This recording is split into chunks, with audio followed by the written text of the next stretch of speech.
Okay, guys. Welcome back. Welcome back. Red Marvel here. I'm joined by Chainsaw in the flesh.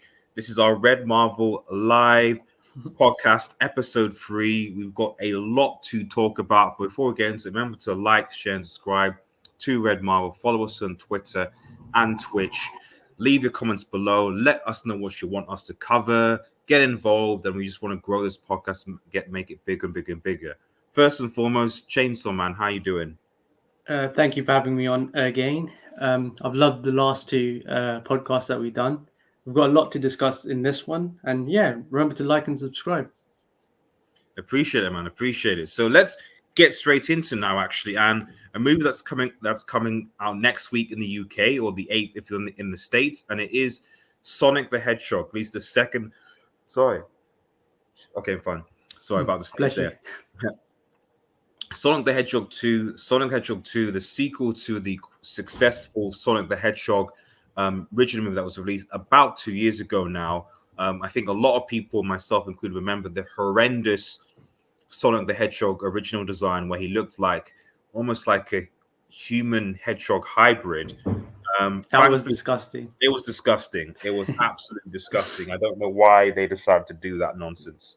Um, but Paramount, in a weird change of pace, actually listened to the fans, something movie companies don't tend to do a lot, and they got awarded for it. And they got awarded with a film that was probably one of the best, highly grossing video game films of all time. Um, and now we have the sequel. We have Tails, as people can see. For those who aren't aware, Sonic's sidekick. Sidekick. According to the games. And then and Knuckles as and the well. appearance of Knuckles, exactly. Knuckles the Echidna, who happens to be an antagonist to Sonic the Hedgehog in this movie. I'm personally looking forward to seeing how these two will face off. But like, Would, what would, what what what are your thoughts? You gonna see it? Like, what are you thinking about it? I have to think about this one. I probably need a Mhm, bit of convincing to watch this. mhm. Okay. Wasn't Knuckles like a rival kind of thing? Not an Yes. antagonist? Because wouldn't Well, that be... he Because... in the original games, in the Sonic Hedgehog 3, which when he debuted, he was an antagonist to some, Okay, yeah. because the premise in the games anyway was that he was he's the guardian of the Master Emerald, and he was told by Robotnik, who's been played by Jim Carrey in this movie, who had an excellent role, by the way. Yeah, he's a great actor. He was told that Sonic he was tricked by Robotnik in the games, to insinuate that he was going to steal the Master Emerald, basically, which is what Knuckles guards, and that's what brought them to conflict. Now, whether or not they're going to be copying that same script in this, I don't know. I've avoided spoilers and trailers for a while. I do know that they are going to have the Master Emerald or some sort of emerald of ultimate power in this film. But whether or not the reason why they clash is because um, because Eggman or Robotnik is tricking Knuckles into thinking that Sonic wants the emerald, or whether or not he just views Sonic as a threat per se, I don't know. But one reason why I like the whole clash between Sonic and Knuckles is just the fact that it's just the age-old speed versus like brute strength. Yep. Sonic is carefree, he's laid back, he's fast, but he's And also then very Knuckles is the cocky. opposite. Knuckles is the opposite. He's a lot more serious, and he's got a lot more combat experience. So even though he's not as quick as Sonic, the fact that he has the combat experience and he's got much more of a battle strategy, I would say, makes the matchup between those two quite fascinating. But you said you were thinking about it. So what's your initial takes? The reason why I'm thinking about it is because I've loved Sonic Underground, the Mhm. animated series, and I Mm, loved playing the Sonic games as a kid when I was mm, growing up. Collecting the golden rings, speeding through and picking the different characters. And mm, Tails was one of those characters that I liked in the mm. games. And then you had like these different Sonics. There's like different colors of these hedgehogs, right? And then you get to pick which one. There's what's the pink one called? Amy. Amy. And then there's Mm. a black one, isn't there? Do you Yeah. remember? So that a guy called Shadow who Shadow, Shadow. yeah. See, Yes. I love those characters when I was growing up, and Mm, then watching the animated series as well. It's been like more than a decade mm, for me since I've watched or had interest in mm, Sonic until obviously the movie thing happened, where it was like this ugly Sonic, and mm, everyone was talking about it, mm, and that garnered my attention. And like mm, you said, the last movie was actually pretty good, considering what we thought it would be. We thought it was going to be like utter trash mm, from the first look. mm, Um, and then obviously with the actors that should be in this movie, the second one, I expect big things. So part of me is like, I want to watch it, but then there's part of me that's like, I'm not entirely like sold on the mm. idea yet because Okay. I'm tired of sequels Mm, personally. As we mentioned in the last podcast, there's mm. so many reboots Mm. or just rehashing of No classical things. originality. No originality. Exactly, no originality. So that's where I am. I just need Mm, a tiny bit more convincing to watch it, or a little playing the games again to like mm, get my Sonic love back mm, to go watch mm. a second Sonic the Hedgehog movie. Do you think that it will be? Do you think it'll be successful at the box office? Because I think that I don't know whether it was because of that they changed the design and a lot of fans appreciated that, and that's why they supported it. I certainly think compared to the first movie, this movie from the trailers that I've seen um, is offering a lot more fan service, like way more fan service than the first movie did.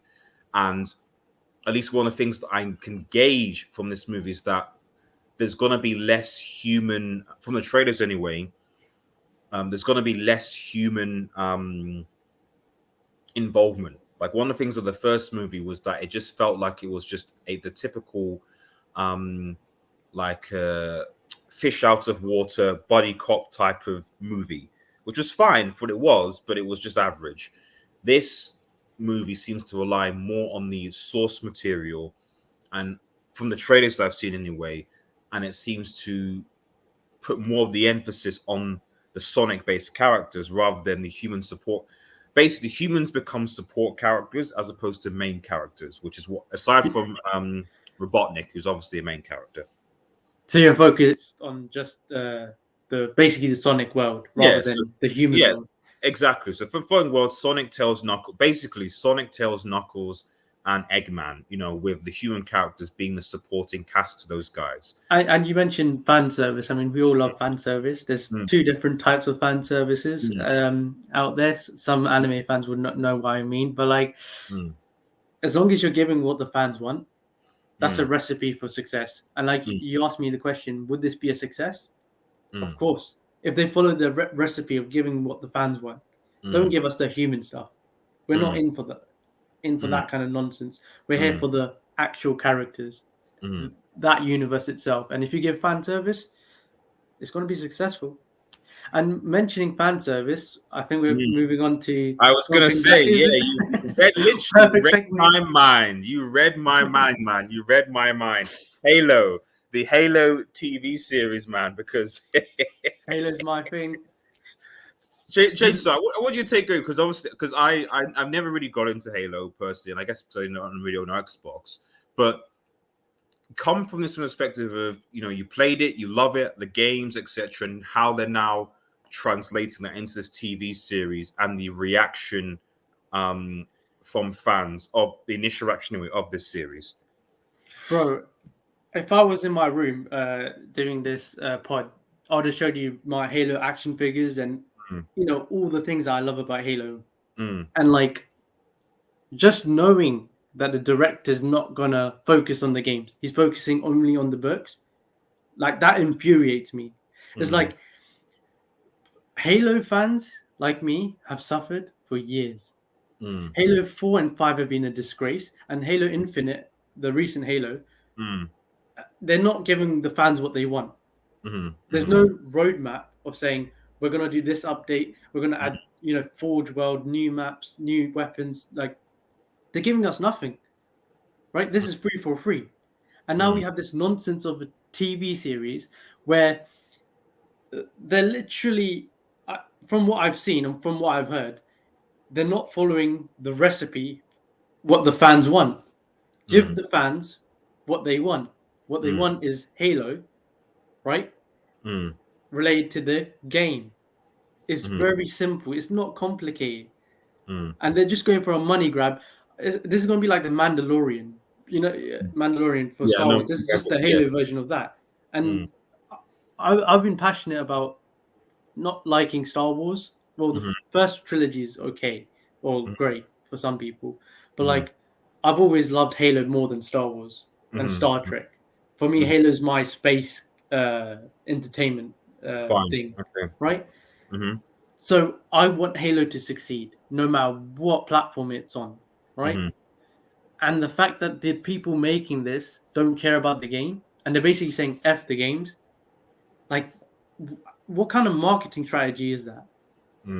Majority of Halo fans, or almost all of them, are from the games. Some are just books, but that's like a very small minority. Almost all of us were in it because of the game. And then, from what I've heard, right, it just sounds like disaster. And I'm sick and tired of being a Halo fan who's gone from one disaster to another disaster to now this. So why is it? Do you think that? Why is it that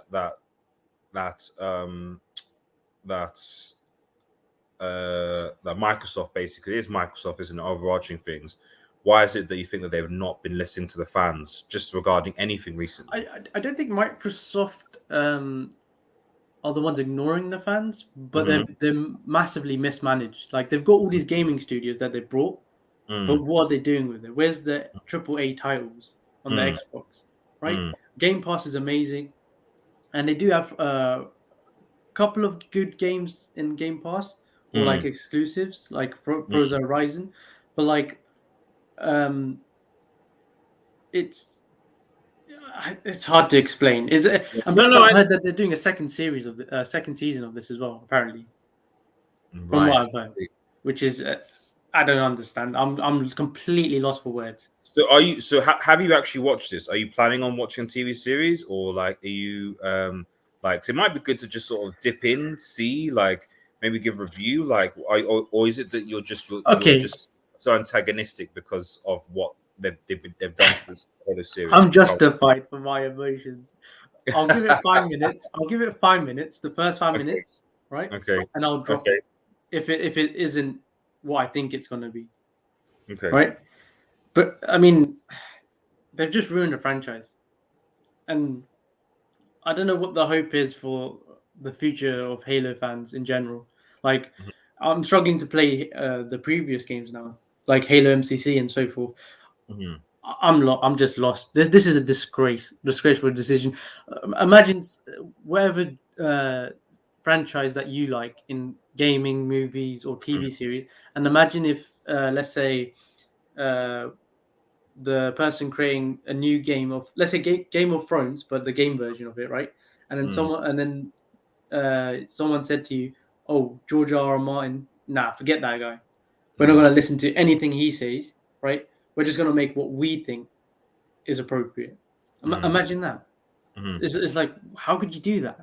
Then you just make a completely new thing. Don't call it Halo.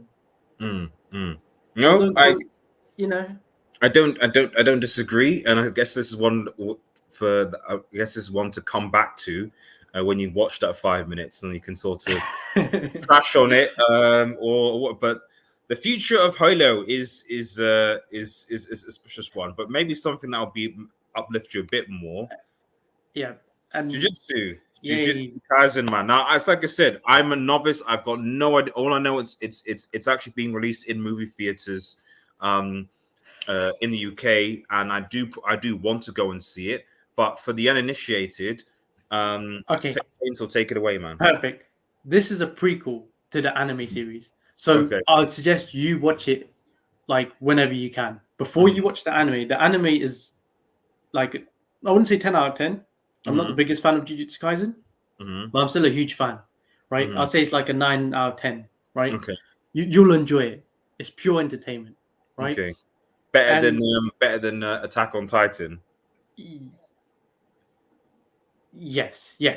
I Okay. had to think about that. Okay. Because Attack on Titan's ending is god awful. Right, we'll Yeah. get to that Mm. probably another podcast, probably Well, next week. yeah. But Well, the like, rumors, didn't they say that they're thinking of changing the anime ending? I know the manga ending was bad, but apparently they're thinking of changing the anime ending. I'm not entirely sure. if they change it, that might be even worse. Right. I but see. Okay. Interesting. but Mm. I hope they do change it. But I've my faith for Attack on Titan has just gone like this Mm. down. I'm Mm. not letting it land because Mm. it was almost a masterpiece, and Mm. then suddenly started declining. Mm. And if you've seen the recent episodes, I Mm. won't blame you if you haven't, because people have Mm. dropped it. Mm. Like loads of people have started dropping Attack on Titan. Mm. It's getting worse Mm. Mm. as each episode goes on. No offense to Attack on Titan fans, don't attack me, but Mm. this is just my We'll opinion.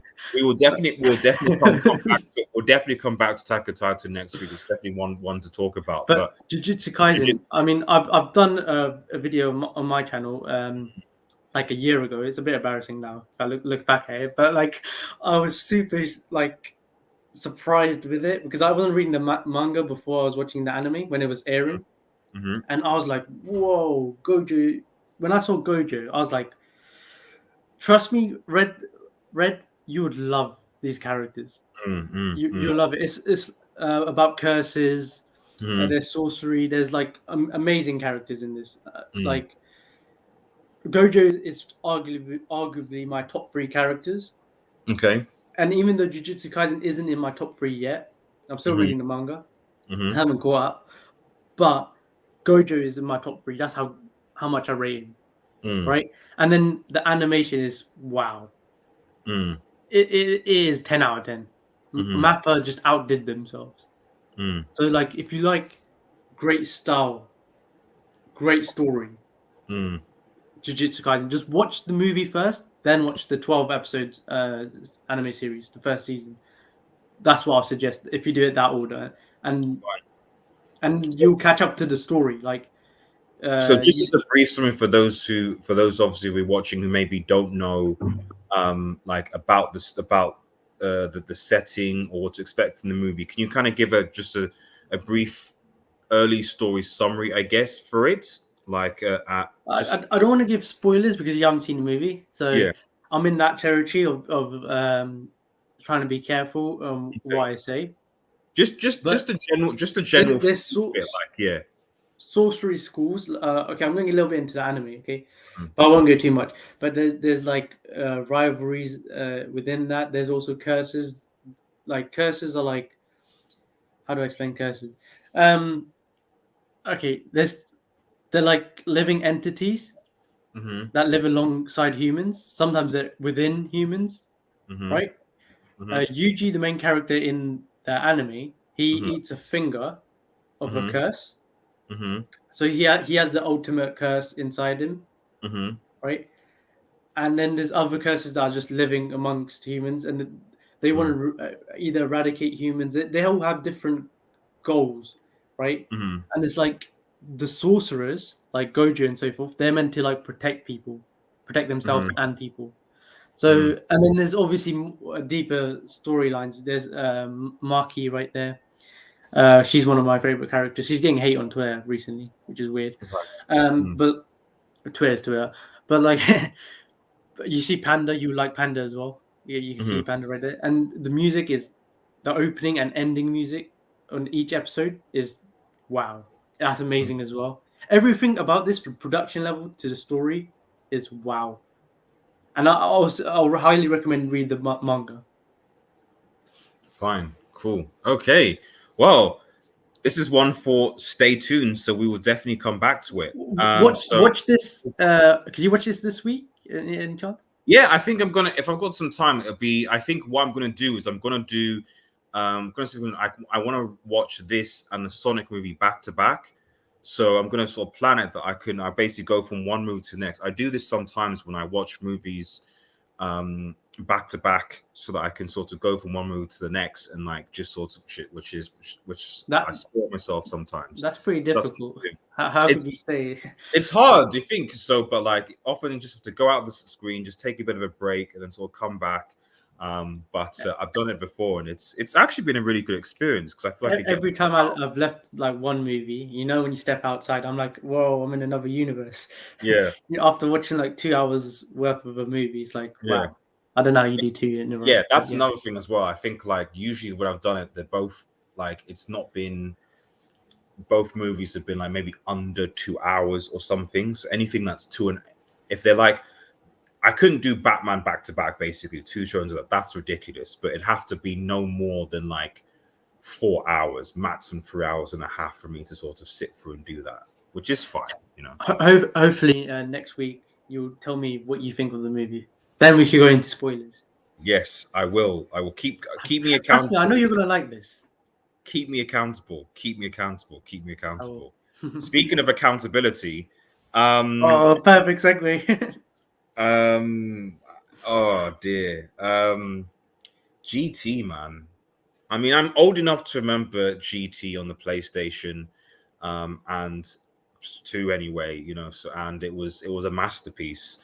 I have no idea what's happened to GT7 now. You know, it's been user bombed on Metacritic. Um, it's been, I think, for the two things that I can see are that like the game is basically broken. And then the second thing is that the amount of microtransactions that are in this game is insane. Um, and I That have said several times that microtransactions are going to be the death of the industry, but you know, amongst other it things. is the death of the industry Mm, for modern gaming. I mean, I think we discussed this before, but if we haven't, modern gaming is like getting worse progressively. However, there is some hope. mm, So, some companies have stopped doing that microtransaction thing and mm, slowly started realizing that's not the way forward. mm, But like again, this is a perfect example of like a game developer missing their market completely. mm, Like it, the fact that this still happens doesn't make any sense to me. It's like mm. there's no reasonable like reason to like explain why this is happening. Do you think that sometimes some of this is that, you know, much like with video games, so much like with movies, sometimes, you know, like I believe that developers originally have visions for their games. Then a game gets surprisingly popular, and then what happens is that the corporations executives are like, "Ooh, money in your eyes.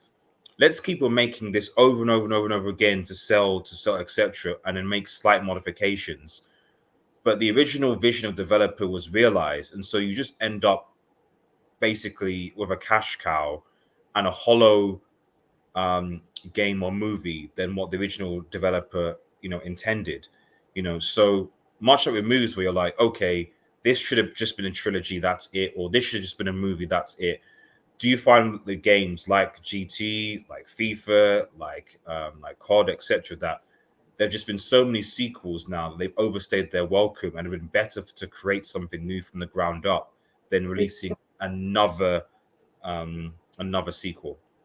Even with like quality games like GTA 5, they keep, you know, Yeah. rebranding it basically and Mm, repackaging it and selling it for full price. It's mm, like once greed happens to mm, these companies, they mm, lose all senses. And mm, then the problem is the consumer themselves. If mm, people are still buying the product, right? Why mm, change why change the recipe? mm. Why change how it's made? Yeah. People are feeding into like the greed. And like part it's 50% the game developers and 50% the consumers. Mm, I know people will say consumers should be 100% because they're the ones feeding the greed. But mm. the thing is, when you have a loyal fan base, you could exploit that loyal fan base by these And microtransactions and poor updates. and that's sad ultimately because there's a limit that I think that you can do that because you can't. You always have a loyal fan base to anything, but like you can't also rely on that fan base like forever. because eventually you're going to have to get new people in, and that fan base will shrink, especially because there'll be some that'll just grow and go like, I'm not interested in this anymore, and then things will be difficult, So, but do you see a future for this franchise? I'll be honest, no. I think there's other competitors that I rather play or I see doing better than them. So I would say no for them. Cool. Okay. Right. Well, hopefully something a bit more upbeat as we just come towards the end of our show. Moon Knight, which is going to be debuting on Disney Plus from next week, which is an interesting take on the Marvel. It's actually starring Oscar Isaac as the main character, Mark Spector, Moon Knight, who's ethnically, I think is a Jewish American who basically suffers from dissociative identity disorder, and essentially the premise, because I've not watched a lot of trailers for this, the premise seems to be him navigating through these various different like identities, as it were, whilst taking on the mantle of this Moon Knight, which seems to be this kind of mythical Egyptian god guardian, scenario, So it sounds quite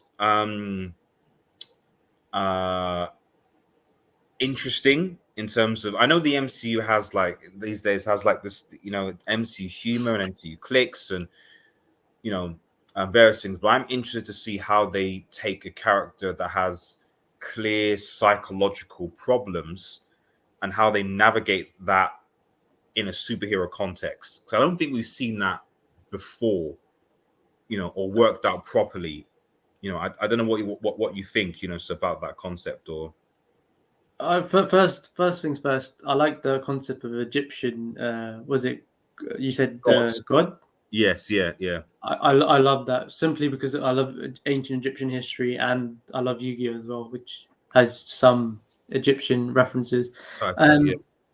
So this looks promising, and but the problem is, like you said, Disney Plus and Marvel comedy. Those two ruin a lot of things, right? So if they go into that comedic route that Marvel has gone into too much, in my opinion, then this would be a flop.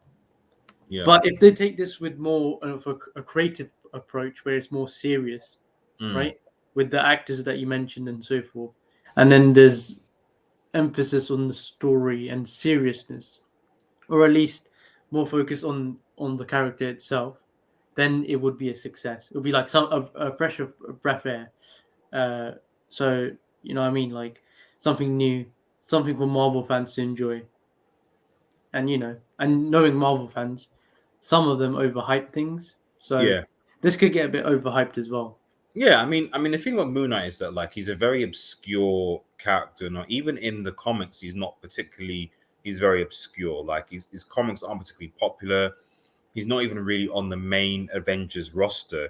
He's a very obscure character, and that's a good thing for being obscure for Marvel. If they want to carry on, they can't keep rehashing the same guys or the same things again and again. Like we're talking about original ideas. I don't know much about this character, so I can't say whether it's completely original, but at least it's something new, or at least new to me. No, and I love the suit as well. That's something that I do like. I like the kind of the moonish, the. I love to see a Moon Knight versus Black Panther kind of face off. So, but that's another. I don't think Black Panther would come back. I don't. I mean that's a talk for another day, because I don't really, because they Disney are still releasing the movie Wakanda Forever, or is it movie or TV series? I think it's a movie. With the Chadwick in the movie, or no, it would be. What's the thing? I really don't know. They've kept a lot of it under wraps. They shouldn't do it, in my opinion. I personally think that I personally have a suspicion that with this whole multiverse situation, that they are going to recast him, but it's going to be as a different character, similar to how we're seeing, the use of like Spider-Man into the multiverse. Yeah, it just seems inappropriate. I agree. I agree. Let the character like rest with. Exactly. But I think a lot of people that go, or they want to see Wakanda focus, and in order to do that, they'll need some representation. And unless they're saying that they basically just, you know, because I guess one of the alternatives is that they're just upfront with it and they just say, listen, this guy died, and they just pass on the Black Manta title to Shuri, who's his sister, which I would accept. I think that'd be okay if they were just open about it, the situation, and then they pass that. That'd be fine. I think my issue is that they just kind of, if they were to retread it, that they just kind of dust it over just sweep it under the rug and then just get someone to the silently, and then multiverse that'll be wrong. Whereas if there was a big emotional kind of build up to the whole thing and it got passed on to Shuri, or even maybe Killmonger, in the sense if in a redemption arc type of situation, whilst acknowledging that could also work. But if they're just going to just take some random person from a multiverse in, so then that's a problem, because that would be wrong. Yeah, but we'll see. We'll see what happens. The final topic, just a quick one. Yes. Because you mentioned ancient Egypt, history, Egyptian gods, and so forth. This is as ancient as that.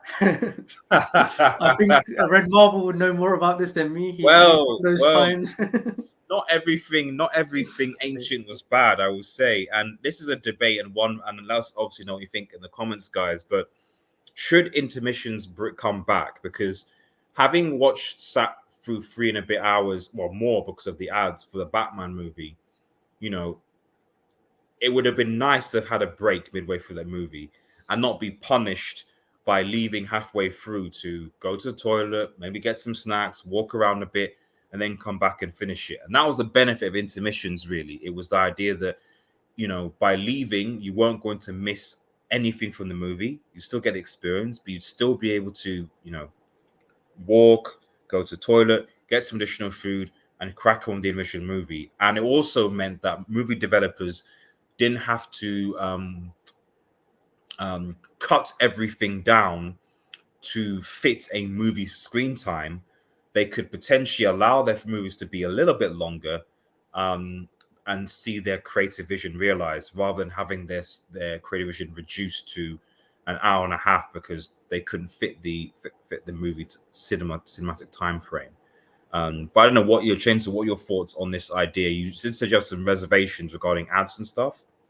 Yeah, I think knowing the world we live in compared to like the 1920s, everything's going to be commercialized. There's going to be adverts, and we all hate adverts. Let's be real. Especially when you're watching like a movie or something that's long. You don't want something to interrupt you. It's like you're watching a long YouTube video or a long documentary or a long movie, and then suddenly a random ad just pops up. You're like, why? You just ruined the moment. Wait, well, you say that, but like this generation, like YouTube consoles that have tons of ads, and yet people still go to watch YouTube, and that's like something that's not even that long. So let alone a movie where, like, right, just in the middle of it, you watch 1.5 hours, and then in the middle of it, you're like, intermission time. You don't have to stay. You can leave and get your stuff, but we'll be playing ads through it. I don't know. Ads is one issue I have. Second issue is everyone's got busy like lives. So let's say you're watching a 2-hour movie. You just want to watch the movie and you just want to leave. Right? Now, if you put a 15 minutes ad, it's only 15 minutes. For some people, it's like a huge turnoff. It's like, okay, I've got things to do, right? Why would I want an extra 15 minutes to randomly stop, middle of the movie, right? When I could watch it at home in other ways, or I could just wait for it comes online, right? And then watch it there. And there's like no ads, just watch the movie, move on to something else. You know what I mean? So it's like there's like a package experience that you get in the cinema. It's like buy your snacks now, buy your popcorns, ice cream, and whatever you take to the movies, right?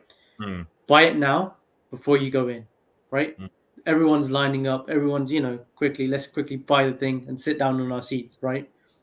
So I think some movie cinemas would basically disagree with it because you'd want the people to be like, quick, quick, quick, buy, buy, buy. And when you say that to consumers, what do consumers do? They're like panic. Oh, should I get the popcorn? Should I get, that drink there? And then let's get all of it in one go, right?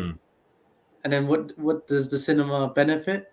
The people working this, like, oh, we just made loads of sales, more sales than we would have because people panicked.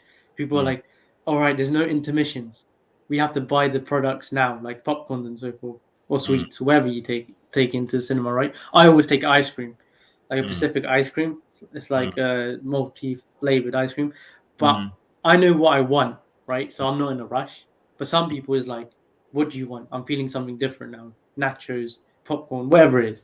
Do you see where I'm coming from? So I think that's their perspective. Yeah, maybe. I think it's one to agree to disagree. So because, oh no, I agree with your points as well. I don't mind. It would be. I will at least think it'd be nice to at least sort of try it. Certainly for the movies that aren't that long. Like maybe the movies that are under 2 hours. I think it should be for the movies above 2 hours or above 2 hours and 2 hours 30 minutes. Then you have the break. But if it's a short movie or a normal movie, then there's no perfect. There's no point. We meet halfway basically in this debate. Yeah. Right, guys. Thank you so much for watching the third Red Marvel Live podcast. Chainsaw, thank you so much. I'm really enjoying this. Stay tuned, guys. Make sure that you like, share, and subscribe to Red Marvel. Let us know what you want to talk about in the comments section as well. Remember to like the video as well. Follow us on Twitter and Twitch. Thanks for watching, guys. Have a nice day, everyone. Peace. And cheers.